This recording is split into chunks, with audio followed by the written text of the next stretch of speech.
Hello ಗೆಳೆಯರೆ, ತಮ್ಮೆಲ್ಲರಿಗೂ ಗುರುದೀಕ್ಷಾ IAS ಪ್ರಸ್ತುತಪಡಿಸುವ ದ ಹಿಂದೂ ಎಡಿಟೋರಿಯಲ್ ಅನಾಲಿಸಿಸ್ ಕಾರ್ಯಕ್ರಮಕ್ಕೆ ಸ್ವಾಗತ. ಇವತ್ತಿನ ಈ ಸಂಚಿಕೆಯಲ್ಲಿ ನಾವು ಮುಖ್ಯವಾಗಿ ಸೆಪ್ಟೆಂಬರ್ 13, 2021 ಎಡಿಟೋರಿಯಲ್ ಅನಾಲಿಸಿಸನ್ನು ನೋಡಲಿದ್ದೇವೆ. ಇಂದಿನ ಮೊದಲನೇ article, what the Q1 GDP number says. ಈ ಆರ್ಟಿಕಲಲ್ಲಿ ನಾವು ಮುಖ್ಯವಾಗಿ ಮಾತಾಡ್ತಿರುವಂತಹ ವಿಷಯ 2021-22 ಆರ್ಥಿಕ ವರ್ಷದ Q1 GDP results national statistical office NSO ಬಿಡುಗಡೆ ಮಾಡಿರುವಂತಹ ನಿಟ್ಟಿನಲ್ಲಿ ಈ ಆರ್ಟಿಕಲನ್ನು ನಾವು ನೋಡ್ತಾ ಇರುವಂಥದ್ದು. ಆಗಸ್ಟ್ 31, 2021 ನ್ಯಾಷನಲ್ ಸ್ಟ್ಯಾಟಿಸ್ಟಿಕಲ್ ಆಫೀಸ್ ಈ ಒಂದು Q1 GDP ರಿಸಲ್ಟ್ಸನ್ನು ಹೊರಹಾಕಿತ್ತು. ಈ ಆರ್ಟಿಕಲ್ನ ವಿಶ್ಲೇಷಣೆ ನೋಡೋದಕ್ಕಿಂತ ಮುನ್ನ ತಮಗೆ ಮುಖ್ಯವಾಗಿ GDP ಅಥವಾ ಗ್ರಾಸ್ ಡೊಮೆಸ್ಟಿಕ್ ಪ್ರಾಡಕ್ಟ್ ಯಾವ ರೀತಿ ಕ್ಯಾಲ್ಕುಲೇಟ್ ಆಗುತ್ತೆ, ಭಾರತದಲ್ಲಿ ಯಾವೆಲ್ಲ ವಿಷಯಗಳನ್ನು ಕನ್ಸಿಡರ್ ಮಾಡ್ತೀವಿ ಅನ್ನುವಂತಹ ವಿಷಯ ತಮಗೆ ಗೊತ್ತಿರಬೇಕು. ಈ ಆರ್ಟಿಕಲ್ನಲ್ಲಿ ಮುಖ್ಯವಾಗಿ ಬಹಳಷ್ಟು ಸಂಖ್ಯೆಗಳನ್ನು ಕೊಟ್ಟಿದ್ದಾರೆ, ಅಷ್ಟು ಪರ್ಸೆಂಟೇಜ್, ಇಷ್ಟು ಪರ್ಸೆಂಟೇಜ್, ಅದು ಇದು, ಅದೆಲ್ಲ ಉಪಯೋಗ ನಮಗೇನಿಲ್ಲ. ಬಟ್ ಯಾವೆಲ್ಲ ಪ್ಯಾರಾಮೀಟರ್ಸ್ಗಳಲ್ಲಿ ಮುಖ್ಯವಾಗಿ ಭಾರತದ ಆರ್ಥಿಕ ವ್ಯವಸ್ಥೆ ಪ್ರೀ ಕೋವಿಡ್-19ಗಿಂತಲೂ ಇನ್ನೂ ಚೇತರಿಕೆ ಆಗುವ ಅವಶ್ಯಕತೆ ಇದೆ ಅನ್ನುವಂತಹ ವಿಷಯಗಳಿಗೆ ಸಂಬಂಧಿಸಿದಂತೆ ಇಲ್ಲಿ ಚರ್ಚೆ ಮಾಡ್ತಾ ಇರುವಂಥದ್ದು. ಮೊದಲನೇ ಹಂತದಲ್ಲಿ ಈ ಒಂದು ಆರ್ಟಿಕಲ್ ನಮಗೆ ಮುಖ್ಯವಾಗಿ GS ಪೇಪರ್ 3 ಎಕಾನಮಿಗೆ ಸಂಬಂಧಿಸಿದಂತೆ ಬಹುಮುಖ್ಯವಾಗಿ ಅನುಕೂಲವಾಗುತ್ತದೆ ಅನ್ನುವಂಥದ್ದು. ಆ್ಯಂಡ್ ಇನ್ನೊಂದು ಪ್ರಶ್ನೆ ಇಲ್ಲಿ ತಮಗೆ ಗೊತ್ತಿರಬೇಕಾಗಿರುವಂಥದ್ದು, ಭಾರತದಲ್ಲಿ GDPಯನ್ನು ಅಥವಾ Q1, Q2, Q3 ಅಂತ ಕರಿತೀವಿ. ಹೇಗೆ ಈ ಕ್ವಾರ್ಟರ್ಗಳು ಏನಿದು ಅಂತ ಪ್ರಶ್ನೆಯನ್ನು ಉತ್ತರ ನೋಡಿದಾಗ, ಭಾರತದಲ್ಲಿ GDPಯನ್ನು 3 ಕ್ವಾರ್ಟರ್ಸಲ್ಲಿ ಅನೌನ್ಸ್ ಮಾಡಲಾಗುತ್ತೆ. Q1 ಮುಖ್ಯವಾಗಿ ಜನವರಿ, ಫೆಬ್ರವರಿ ಮತ್ತು ಮಾರ್ಚ್ನ ಸಂಬಂಧಿತ ಎಕಾನಾಮಿಕ್ ಆ್ಯಕ್ಟಿವಿಟಿಯನ್ನು ತೋರಿಸ್ಕೊಡ್ತದೆ. ಈ ಒಂದು ಕ್ವಾರ್ಟರ್ಲಿ ರಿಸಲ್ಟ್ಸ್ ಏನಿದೆಯಲ್ಲ, ಇದು 2 ಮಂತ್ ಡಿಲೇ ಆಗಿ ಬರುತ್ತೆ. ನೆನ್ಪಿಟ್ಕೊಳ್ಳಿ, 2 ಮಂತ್ ಡಿಲೇ ಇರುತ್ತೆ. GDP ಡೇಟಾ ನಮಗೆ ಏನು ಸಿಗ್ತಾ ಇದೆ, ಸಪೋಸ್ ಜನವರಿ, ಫೆಬ್ರವರಿ, ಮಾರ್ಚ್ದ ಡೇಟಾ ನಮಗೆ ಏಪ್ರಿಲ್, ಮೇಯಲ್ಲಿ ಸಿಗುತ್ತೆ. ಅದೇ ರೀತಿಯಲ್ಲಿ 2ನೇ ಕ್ವಾರ್ಟರ್ ಏಪ್ರಿಲ್, ಮೇ ಮತ್ತು ಜೂನಿಗೆ ಕ್ಯಾಲ್ಕುಲೇಟ್ ಮಾಡಿ ಆಗಸ್ಟಲ್ಲಿ ನಮಗೆ ಬಿಡುಗಡೆ ಮಾಡ್ತಾರೆ. ಅದೇ ರೀತಿಯಲ್ಲಿ 3ನೇ ಕ್ವಾರ್ಟರ್ ಜುಲೈ, ಆಗಸ್ಟ್ ಮತ್ತು ಸೆಪ್ಟೆಂಬರ್ ಡೇಟಾ ನಮಗೆ ನವಂಬರಲ್ಲಿ ಬಿಡುಗಡೆ ಮಾಡ್ತಾರೆ. ಹಾಗೆ 4ನೇ ಕ್ವಾರ್ಟರ್ ಆದಂತಹ ಅಕ್ಟೋಬರ್, ನವಂಬರ್ ಮತ್ತು ಡಿಸೆಂಬರ್ನ ಡೇಟಾ ನಮಗೆ ಫೆಬ್ರವರಿಯಲ್ಲಿ ಸಿಗುತ್ತೆ. ಈ ಒಂದು ವಿಷಯ ತಮಗೆ ಮುಖ್ಯವಾಗಿ ಗೊತ್ತಿರಬೇಕು. ಆ್ಯಂಡ್ ಯಾವಾಗಲೂ ಇನ್ಫ್ಲೇಷನ್ಗೆ ಕ್ಯಾಲ್ಕುಲೇಟ್ ಮಾಡಬೇಕಾದ್ರೆ ನಾವು WPI ಮತ್ತು CPI ಬೆಟರ್ GDPಗೆ ಕಂಪೇರ್ ಮಾಡಿದರೆ ಅಂತ ಹೇಳ್ತೀವಿ. ಯಾಕೆ ಅಂತ ಪ್ರಶ್ನೆಯನ್ನು ಕೇಳಿದಾಗ, WPI ಮತ್ತು CPI ಅಂದರೆ ಹೋಲ್ಸೇಲ್ ಪ್ರೈಸ್ ಇಂಡೆಕ್ಸ್ ಮತ್ತು ಕನ್ಸ್ಯೂಮರ್ ಪ್ರೈಸ್ ಇಂಡೆಕ್ಸ್ ಮುಖ್ಯವಾಗಿ ಮಂತ್ಲಿ ಬೇಸಿಸ್ ಮೇಲೆ ಡೇಟಾವನ್ನು ಬಿಡಲಾಗ್ತದೆ. ಆದರೆ ನಮಗೆ ಸಿಗ್ತಾ ಇರುವಂತಹ GDP ಡೇಟಾ ಅಥವಾ GDP ಡಿಫ್ಲೇಟರ್ ಅಂತ ಏನು ನಾವು ಕರಿತೀವೋ, ಅದು 2 ತಿಂಗಳು ಡಿಲೇ ಆಗ್ತಾ ಇರುವಂಥದ್ದು. 2 ತಿಂಗಳು ಡಿಲೇ ಇರುವಂತಹ GDP ಡೇಟಾದ ಆಧಾರದ ಮೇಲೆ ತಾವು ಇನ್ಫ್ಲೇಷನನ್ನು ಹೇಗೆ ಕ್ಯಾಲ್ಕುಲೇಟ್ ಮಾಡೋಕ್ಕೆ ಸಾಧ್ಯ? ಅಟ್ಲೀಸ್ಟ್ ಇದು 14 ದಿವಸ ಮ್ಯಾಕ್ಸಿಮಮ್, 1 ತಿಂಗಳು ಆಗಲ್ಲ, 14 ದಿವಸ ಯೂಶ್ವಲಿ ಡಿಲೇ ಆಗುತ್ತೆ. ಅಷ್ಟರಲ್ಲಿ ಬರುವಂತಹ ಡೇಟಾ ಬೆಟರ್ ಇರುತ್ತೆ ನಮಗೆ ನೋಡಿಕೊಂಡಾಗ. ಆ್ಯಂಡ್ ಈ ಒಂದು ಸಂದರ್ಭದಲ್ಲಿ ಮೊದಲನೇದಾಗಿ ನಾನು ಹೇಳಿದ ಹಾಗೆ GDP ಅಂದರೆ ಏನು, ಅದನ್ನು ಹೇಗೆ ಕ್ಯಾಲ್ಕುಲೇಟ್ ಮಾಡಲಾಗುತ್ತೆ ಅನ್ನುವಂತಹ ವಿಷಯದ ಬಗ್ಗೆ ಮೊದಲನೇ ಚರ್ಚೆಯನ್ನು ಮಾಡೋಣ. ಮೊದಲನೇ ಹಂತದಲ್ಲಿ GDP ಅಂತಂದರೆ ಗ್ರಾಸ್ ಡೊಮೆಸ್ಟಿಕ್ ಪ್ರಾಡಕ್ಟ್. ಈ ಗ್ರಾಸ್ ಡೊಮೆಸ್ಟಿಕ್ ಪ್ರಾಡಕ್ಟ್ 3 ಪದಗಳಲ್ಲಿ ಅಲ್ಲೇ ಅರ್ಥ ಇದೆ. ಗ್ರಾಸ್ ಡೊಮೆಸ್ಟಿಕ್, ಒಂದು ದೇಶದ ಟೆರಿಟರಿಯಲ್ಲಿ ಒಂದು ನಿರ್ದಿಷ್ಟ ಸಮಯದಲ್ಲಿ ಏನೆಲ್ಲ ಗೂಡ್ಸ್ ಆ್ಯಂಡ್ ಸರ್ವಿಸಸ್ಗಳನ್ನು ಡೆವಲಪ್ ಮಾಡ್ತಾ ಇದ್ದೀವಿ ಅಥವಾ ಪ್ರೊಡ್ಯೂಸ್ ಆಗ್ತಾ ಇದ್ದೇವೆ, ಅವುಗಳನ್ನು ನಾವು GDP ಅಂತ ಕರಿತೀವಿ. Total number of goods and services produced in a defined territory over A period of time, ಇಂಗ್ಲೀಷಲ್ಲಿ ಹೇಳಬೇಕು ಅಂತಂದರೆ. ಈ GDPಯನ್ನು ಕ್ಯಾಲ್ಕುಲೇಟ್ ಮಾಡುವಂಥದ್ದು ಸೆಂಟ್ರಲ್ ಸ್ಟ್ಯಾಟಿಸ್ಟಿಕಲ್ ಆಫೀಸ್. ಈ ಸೆಂಟ್ರಲ್ ಸ್ಟ್ಯಾಟಿಸ್ಟಿಕಲ್ ಆಫೀಸ್ ಮುಖ್ಯವಾಗಿ ಕೇಂದ್ರ ಸರ್ಕಾರದ ಒಂದಿಷ್ಟು ಏಜೆನ್ಸಿಗಳು, ರಾಜ್ಯ ಸರ್ಕಾರದ ಒಂದಿಷ್ಟು ಏಜೆನ್ಸಿಗಳು ಇರ್ತವೆ. ಅವೆಲ್ಲ ಡೇಟಾವನ್ನು ಬೇರೆ ಬೇರೆ ಸೆಕ್ಟರಿಂದ ಕಲೆಕ್ಟ್ ಮಾಡ್ಕೋತಾ ಇರ್ತವೆ. ಆ ಡೇಟಾವನ್ನು ಎಲ್ಲ ಏಜೆನ್ಸಿಗಳಿಂದ ಪಡೆದು ತದನಂತರ ಇದು ಕಂಪೈಲ್ ಮಾಡಿ ಹೊರಗಡೆ ರಿಲೀಸ್ ಮಾಡಲಾಗುತ್ತೆ. ಈ GDP ಕ್ಯಾಲ್ಕುಲೇಟ್ ಮಾಡೋದಕ್ಕೆ 3 ಮೆಥಡ್ಸ್ಗಳನ್ನು ಉಪಯೋಗಿಸಲಾಗುತ್ತದೆ. ಮೊದಲನೇದು product method or value addition method ಅನ್ನುವಂಥದ್ದು. ಪ್ರಾಡಕ್ಟ್ ಮೆಥಡ್ ಅಥವಾ ವ್ಯಾಲ್ಯೂ ಅಡಿಷನ್ ಮೆಥಡ್ ಮುಖ್ಯವಾಗಿ ಮಾರುಕಟ್ಟೆಯಲ್ಲಿ ಏನೆಲ್ಲ ವ್ಯಾಲ್ಯೂ ಅಡಿಷನ್ ಪ್ರಾಡಕ್ಟ್ನಲ್ಲಿ ಆಗ್ತಾ ಇದೆ ಅದಕ್ಕೆ ಸಂಬಂಧಿತವಾಗಿ ನಾವು GDPಯನ್ನು ಕ್ಯಾಲ್ಕುಲೇಟ್ ಮಾಡ್ತೀವಿ. ಉದಾಹರಣೆಗೆ ಮಾರುಕಟ್ಟೆಯಲ್ಲಿ ಬರೀ ಇಬ್ಬರೇ ಇದ್ದಾರೆ ಅನ್ಕೊಳ್ಳೋಣ, ಒಬ್ಬ ರೈತ, ಇನ್ನೊಬ್ಬ ಬೇಕರಿದವನು. ಈಗ ರೈತ ಬರೀ ಗೋಧಿ ಬೆಳೆಸ್ತಾನೆ. ಗೋಧಿ ಬೆಳೆಸ್ತಾ ಇರುವಂಥದ್ದು, ಸಪೋಸ್ 100 ರೂಪಾಯಿ ಗೋಧಿಯನ್ನು ಬೆಳೆಸಿದ್ದಾನೆ. 100 ರೂಪಾಯಿ ಗೋಧಿಯಲ್ಲಿ 50 ರೂಪಾಯಿ ರೈತ ಅವನೇ ಉಪಯೋಗಿಸ್ಕೊತಾನೆ, ಇನ್ನು 50 ರೂಪಾಯಿ ಇದನ್ನು ಈ ಬೇಕರಿದವನಿಗೆ ಮಾರ್ತಾನೆ. ಈ ಬೇಕರಿದವನು 50 ರೂಪಾಯಿ ಗೋಧಿಯನ್ನು ತಗೊಂಡು 200 ರೂಪಾಯಿ ಬ್ರೆಡ್ಡನ್ನು ರೆಡಿ ಮಾಡ್ತಾನೆ ಅಂತ ಇಟ್ಕೊಳ್ಳೋಣ. ಇಲ್ಲಿ 2 ಫರ್ಮ್ಗಳಿದ್ದಾವೆ, ಅಂದರೆ 2 ಸೆಕ್ಟರ್ಗಳಿದ್ದಾವೆ ಅಂತ ಗೊತ್ತಾಗುತ್ತೆ.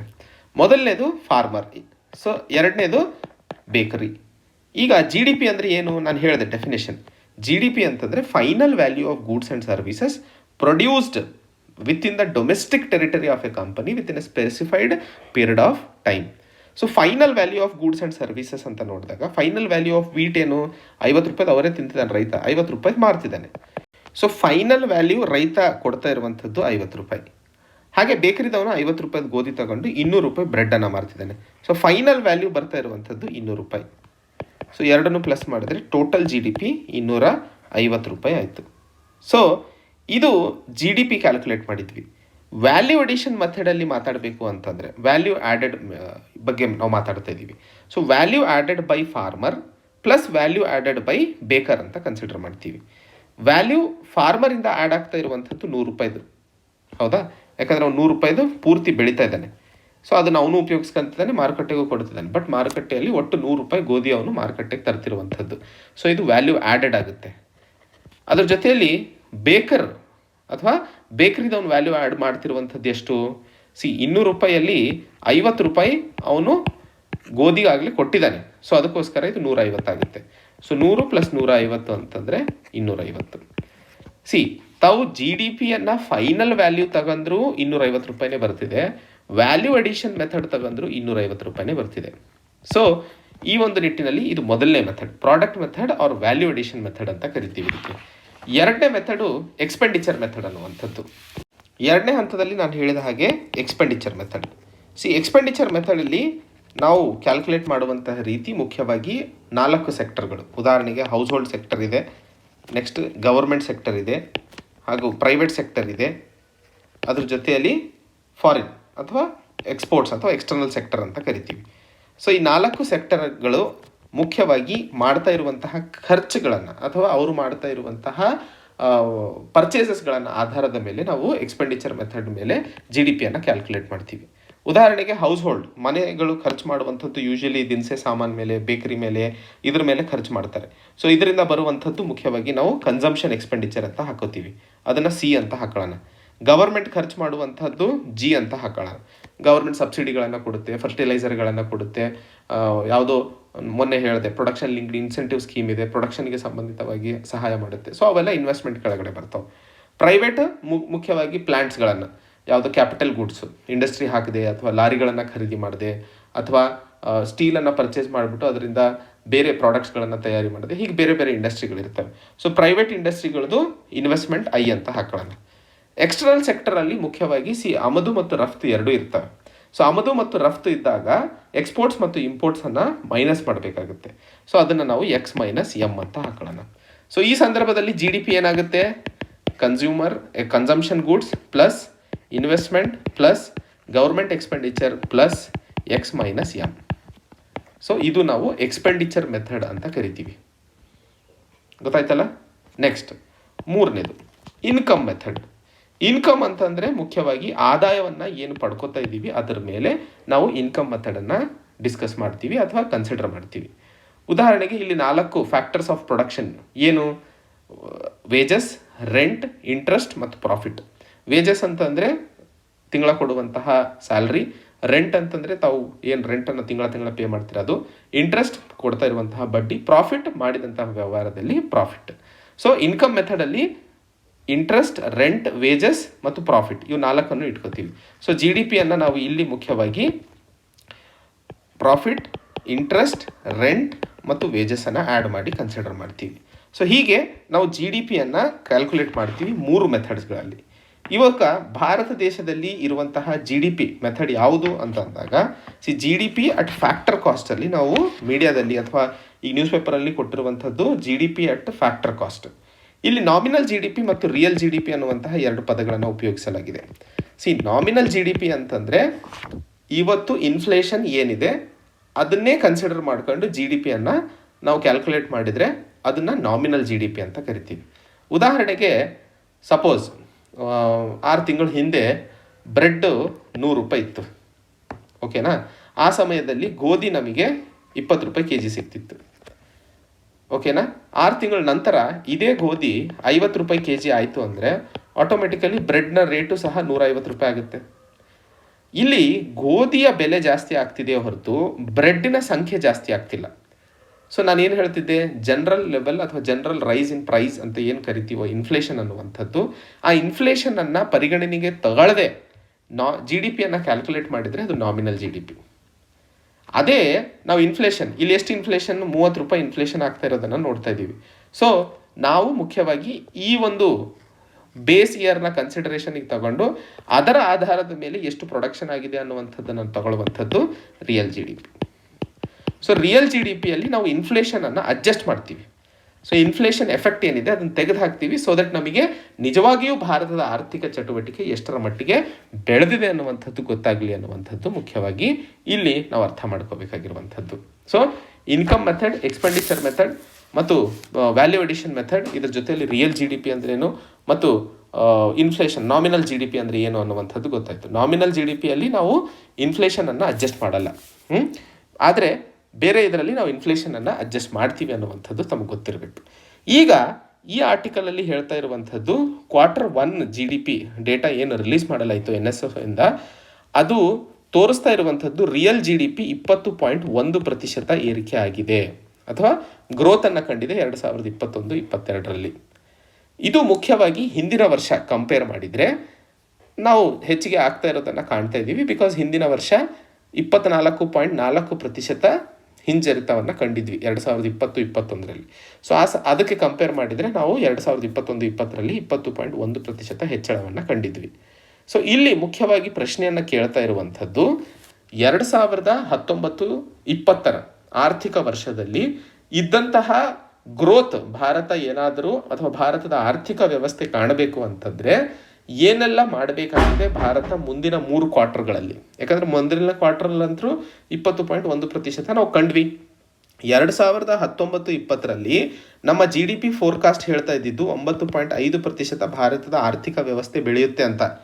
ಹಾಗಾದರೆ ಇದನ್ನು ಮುಂದಿನ ದಿನಗಳಲ್ಲಿ ನಾವು ಅಚೀವ್ ಮಾಡಬೇಕು ಅಂತಂದರೆ ಎಷ್ಟು ಪ್ರತಿಶತ ಹೆಚ್ಚಳ ಆಗಬೇಕು ಮುಂದಿನ 3 ಕ್ವಾರ್ಟರಲ್ಲಿ, ಸೊ ದಟ್ ಈ ಒಂದು ಟಾರ್ಗೆಟನ್ನು ನಾವು ರೀಚ್ ಮಾಡಲು ಸಾಧ್ಯವಾಗುತ್ತದೆ ಅನ್ನುವಂಥದ್ದನ್ನು ಇಲ್ಲಿ ನಾವು ಡಿಸ್ಕಸ್ ಮಾಡ್ತಿರುವಂಥದ್ದು.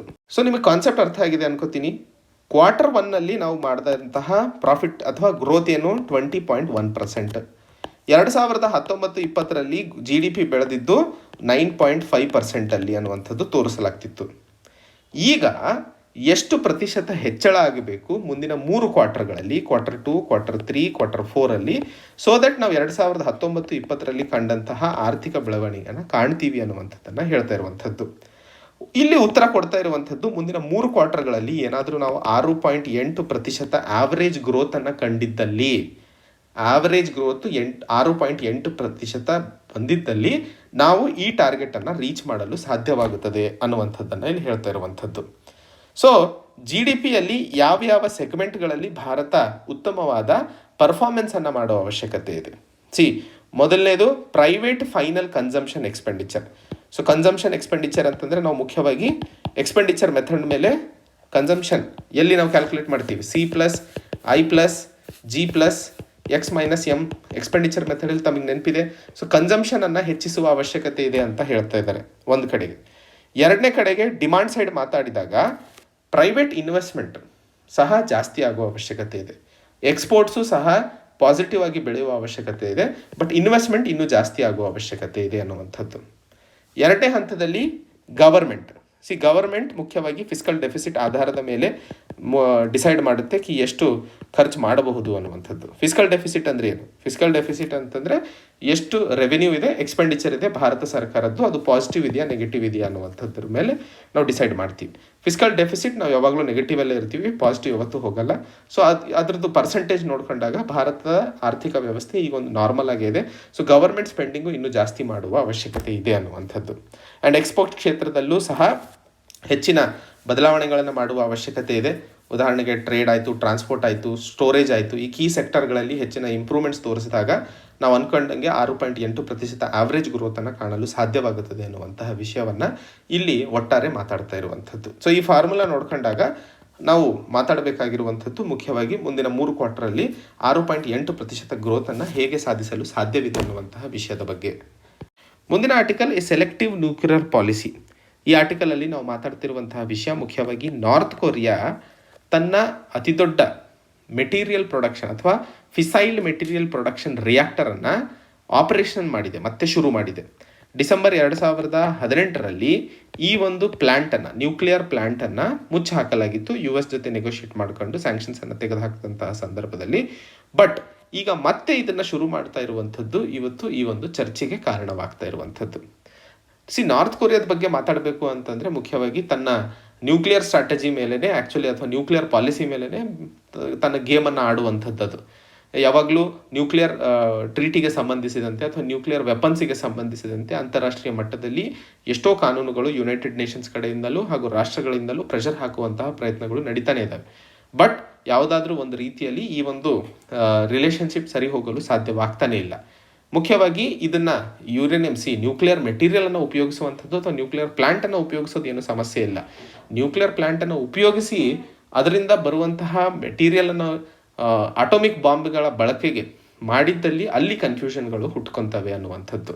ಆ್ಯಕ್ಚುಲಿ 2018ರಲ್ಲಿ ಮುಚ್ಚಾಕಿದಂತಹ ಈ ಪ್ಲ್ಯಾಂಟ್ ಆ ಸಮಯದಲ್ಲಿ ಡೊನಾಲ್ಡ್ ಟ್ರಂಪ್ನ ಜೊತೆಯಲ್ಲಿ ಆ್ಯಕ್ಚುಲಿ ಮಾಡಿದಂತಹ ಒಂದು ಸಮ್ಮಿಟ್ನಲ್ಲಿ ಇಂಟರ್ನ್ಯಾಷನಲ್ ಎಕನಾಮಿಕ್ ಸ್ಯಾಂಕ್ಷನ್ಸನ್ನು ತೆಗೆದುಹಾಕಿದರೆ ನಾವು ಈ ಒಂದು ನ್ಯೂಕ್ಲಿಯರ್ ಪ್ಲ್ಯಾಂಟ್ಸ್ಗಳನ್ನು ಮುಚ್ಚಾಕ್ತೀವಿ ಅಂತ ಹೇಳಿದರು.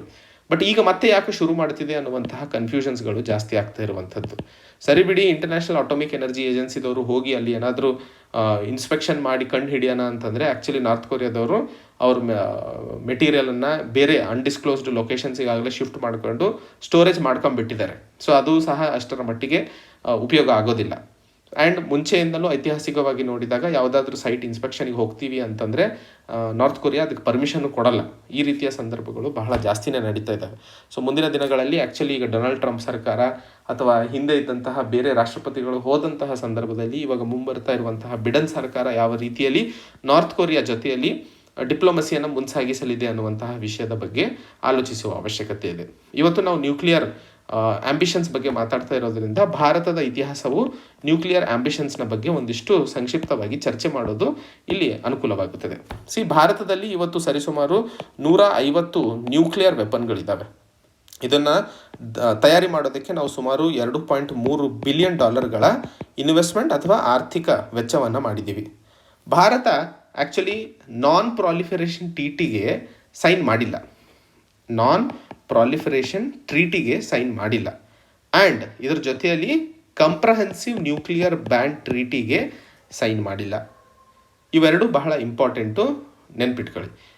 ಮುಖ್ಯವಾಗಿ ಭಾರತ ಹೇಳ್ತಾ ಇರುವಂಥದ್ದು ಯಾಕೆ ಸೈನ್ ಮಾಡಿಲ್ಲ ಅಂತಂದರೆ ಇದು ಬಹಳ ಡಿಸ್ಕ್ರಿಮಿನೇಟ್ರಿ ಇದೆ ಅನ್ನುವಂಥದ್ದು.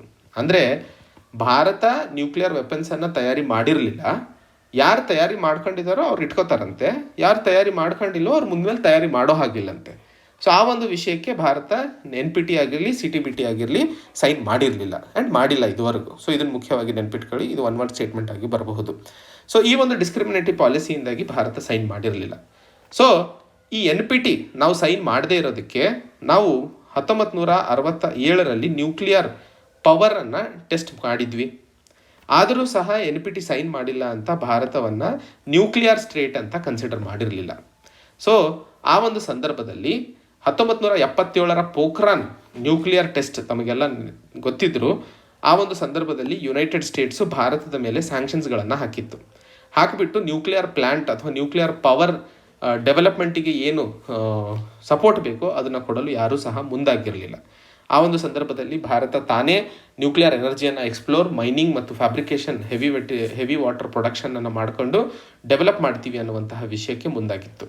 1992ರಲ್ಲಿ nuclear supply group NSG, nuclear supply group, ಇದೊಂದು multilateral export control regime. Actually ಇದರಲ್ಲಿ ಸುಮಾರು 48 ರಾಷ್ಟ್ರಗಳಿದ್ದಾವೆ. ಇವು ಮುಖ್ಯವಾಗಿ ನ್ಯೂಕ್ಲಿಯರ್ ಮೆಟೀರಿಯಲ್ಸಿಗೆ ಸಂಬಂಧಿತವಾದಂತಹ ವ್ಯಾಪಾರ ವಹಿವಾಟಿನಲ್ಲಿ ತಡೆ ಹಿಡಿಯುವಂತಹ ವಿಷಯಗಳಿಗೆ ಇಲ್ಲಿ ಚರ್ಚೆಯನ್ನು ಮಾಡಲಾಗುತ್ತದೆ. ಸೊ ಈ NPTಯನ್ನು ಯಾರು ಸೈನ್ ಮಾಡಿದಾರೋ ಅವರ ವಿರುದ್ಧ ಈ NSG ಗ್ರೂಪ್ ಕೆಲಸವನ್ನು ಮಾಡುತ್ತದೆ. ಆ್ಯಕ್ಚುಲಿ ಈ NSG ಗ್ರೂಪಲ್ಲಿ ಭಾರತ ಸೇರಿಕೊಳ್ಳಲು ಪ್ರಯತ್ನ ಮಾಡಿದ್ದರೂ ಚೈನಾ ಆ್ಯಕ್ಚುಲಿ ಇದಕ್ಕೆ ಜಾಯಿನ್ ಆಗೋಕ್ಕೆ ಬಿಡುತ್ತಿಲ್ಲ, ಅಡ್ಗಾಲಾಗಿದೆ NSGಗೆ. ಸೊ NSG ಒಂದು ನ್ಯೂಕ್ಲಿಯರ್ ಸಪ್ಲೈ ಗ್ರೂಪು, ಒಂದು ಮಲ್ಟಿಲ್ಯಾಟ್ರಲ್ ಎಕ್ಸ್ಪೋರ್ಟ್ ಕಂಟ್ರೋಲ್ ರಿಜಿಮ್ ಅನ್ನುವಂಥದ್ದನ್ನು ತಾವು ನೆನ್ಪಿಟ್ಕೊಳ್ಳಿ. ಈಗ ಭಾರತ ಇಲ್ಲಿ ಜಾಯಿನ್ ಆಗಬೇಕು NSG ಅಲ್ಲಿ ಅಂತ ಅನ್ಕೊಂಡ್ರು ಚೈನಾ ಮುಖ್ಯವಾಗಿ ತನ್ನ ವಿರೋಧವನ್ನು ವ್ಯಕ್ತಪಡಿಸ್ತಾ ಇರುವಂಥದ್ದು. 2006ರಲ್ಲಿ ಭಾರತ US-ನೊಂದಿಗೆ ಒಂದು ಸಿವಿಲ್ ನ್ಯೂಕ್ಲಿಯರ್ ಡೀಲನ್ನು ಸೈನ್ ಮಾಡ್ತು. ಇದರ ಅಡಿಯಲ್ಲಿ ಭಾರತವನ್ನು ನ್ಯೂಕ್ಲಿಯರ್ ಪವರ್ ಅಂತ ರೆಕಗ್ನೈಸ್ ಮಾಡೋದಲ್ಲದೆ ಒಂದಿಷ್ಟು ನಾನ್ ಪ್ರಾಲಿಫರೇಷನ್ ಆಫ್ ನ್ಯೂಕ್ಲಿಯರ್ ವೆಪನ್ಸ್ಗೆ ಸಂಬಂಧಿತವಾದಂತಹ ಅಗ್ರಿಮೆಂಟು ಸಹ ಇದಾಗಿತ್ತು. 2017ರಲ್ಲಿ ವಾಸೆನ್ನಾರ್ ಅರೇಂಜ್ಮೆಂಟ್ ಇದು ಸಹ NSG ಹಾಗೆ ಒಂದು ಮಲ್ಟಿಲ್ಯಾಟ್ರಲ್ ಎಕ್ಸ್ಪೋರ್ಟ್ ಕಂಟ್ರೋಲ್ ರೆಜಿಮ್ ಇದು. ಇದರಲ್ಲಿ ಸುಮಾರು 42 ರಾಷ್ಟ್ರಗಳು ಏನೋ ಇದ್ದಾವೆ. ವೆಸನರಿಗೆ ಸಂಬಂಧಿಸಿದಂತೆ ಒಂದು ಸಪ್ರೇಟ್ ವಿಡಿಯೋ ಮಾಡಿದ್ದೀನಿ, ಯೂಟ್ಯೂಬ್ ಚಾನಲಲ್ಲಿ ಇದೆ, ಅದು ಸಹ ತಾವು ನೋಡಬಹುದು. ವಾಸೆನ್ನಾರು, NSG, CTBT, NPT ಇದ್ರ ಮೆಂಬರ್ಶಿಪ್ ಇದೆಯಾ ಇಲ್ಲ ಅನ್ನುವಂಥದ್ದು ಮುಖ್ಯವಾಗಿ ತಮಗೆ ಗೊತ್ತಿರಬೇಕಾಗಿರುವಂಥದ್ದು. ವಾಸೆನ್ನಾರಿಗೆ 2017ರಲ್ಲಿ ನಾವು ಜಾಯ್ನ್ ಆದ್ವಿ. ತದನಂತರ ಮಿಸೈಲ್ ಟೆಕ್ನಾಲಜಿ ಕಂಟ್ರೋಲ್ ರೆಜಿಮ್ ಅನ್ನುವಂತಹ ಒಂದು ಅಗ್ರಿಮೆಂಟನ್ನು 2016ರಲ್ಲಿ ನಾವು ಸೈನ್ ಮಾಡಿದ್ವಿ. ಇದಲ್ಲದೆ ಆಸ್ಟ್ರೇಲಿಯಾ ಗ್ರೂಪ್ನಲ್ಲೂ ಸಹ 2018ರಲ್ಲಿ ಜಾಯ್ನ್ ಆದ್ವಿ. Australia group, Wassenaar arrangement, missile technology control regime, ಇವು 3 ಬಹಳ ಇಂಪಾರ್ಟೆಂಟು, ನೆನ್ಪಿಟ್ಕೊಳ್ಳಿ. ಈ ಸರಿ ಕೇಳಬಹುದು. ಯಾಕಂತಂದರೆ ಭಾರತ ನ್ಯೂಕ್ಲಿಯರ್ ಸಪ್ಲೈಗೆ ಸಂಬಂಧಿಸಿದಂತೆ ಹೆಚ್ಚಿನ ಆದ್ಯತೆಯನ್ನು ಕೊಡ್ತಾ ಇರುವಂತಹ ಸಂದರ್ಭದಲ್ಲಿ ಈ ಒಂದು ಸಂದರ್ಭದಲ್ಲಿ ನ್ಯೂಕ್ಲಿಯರ್ ಟೆಕ್ನಾಲಜಿಗೆ ಸಂಬಂಧಿಸಿದಂತೆ ಭಾರತ ಪ್ರಪಂಚ ಮಟ್ಟದಲ್ಲಿ ಬರೀ US-ನೊಂದಿಗೆ ಸಿವಿಲ್ ನ್ಯೂಕ್ಲಿಯರ್ ಡೀಲ್ ಅಲ್ಲದೆ ಜಪಾನ್, ಫ್ರಾನ್ಸ್, ರಷ್ಯಾ ಈ ರಾಷ್ಟ್ರಗಳೊಂದಿಗೂ ಸಹ ಸಿವಿಲ್ ನ್ಯೂಕ್ಲಿಯರ್ ಅಗ್ರಿಮೆಂಟನ್ನು ಸೈನ್ ಮಾಡಿಕೊಂಡಿರುವಂತಹ ನಿಟ್ಟಿನಲ್ಲಿ ಭಾರತ ನ್ಯೂಕ್ಲಿಯರ್ ಪವರ್ ಆಗಿ ಇವತ್ತು ಪ್ರಪಂಚ ಮಟ್ಟದಲ್ಲಿ ಗುರುತಿಸ್ಕೊಂಡಿದೆ ಅನ್ನುವಂತಹ ವಿಷಯವನ್ನು ಇಲ್ಲಿ ನಾವು ಮುಖ್ಯವಾಗಿ ನೆನ್ಪಿಟ್ಕೋಬೇಕಾಗಿರುವಂಥದ್ದು. ಈ NPT, CTBT, Wassenaar arrangement, MTCR, NSG, Australia group ಇದಕ್ಕೆ ಸಂಬಂಧಿಸಿದಂತೆ ಒಂದು ಸಪ್ರೇಟ್ ವಿಡಿಯೋ ಮಾಡ್ತೀನಿ. ಇಲ್ಲಿ ನೀವು ಅರ್ಥ ಮಾಡ್ಕೋಬೇಕಾಗಿರುವಂಥದ್ದು ಮುಖ್ಯವಾಗಿ ಭಾರತದ ಜರ್ನಿ ಹೇಗಿತ್ತು ನ್ಯೂಕ್ಲಿಯರ್ ಸಪ್ಲೈಗೆ ಅಥವಾ ನ್ಯೂಕ್ಲಿಯರ್ ರೆಜಿಮ್ ಆಗಿ ಮುಂದೆ ಬರುವಂತಹ ನಿಟ್ಟಿನಲ್ಲಿ ಅನ್ನುವಂಥದ್ದು ತಿಳ್ಕೊಬೇಕಾಗಿರುವಂಥದ್ದು. ಇದು ಮುಖ್ಯವಾಗಿ ಇವೆರಡು ಇಂಪಾರ್ಟೆಂಟ್ ಎಡಿಟೋರಿಯಲ್ಸ್ಗಳು ಇವತ್ತಿನ ನ್ಯೂಸ್ ಪೇಪರಲ್ಲಿ ಇರುವಂಥದ್ದು. ಮತ್ತೆ ಹೊಸ ಸಂಚಿಕೆಯೊಂದಿಗೆ ಭೇಟಿಯಾಗೋಣ. ಅಲ್ಲಿವರೆಗೆ ಜೈ ಹಿಂದ್, ಜೈ ಕರ್ನಾಟಕ.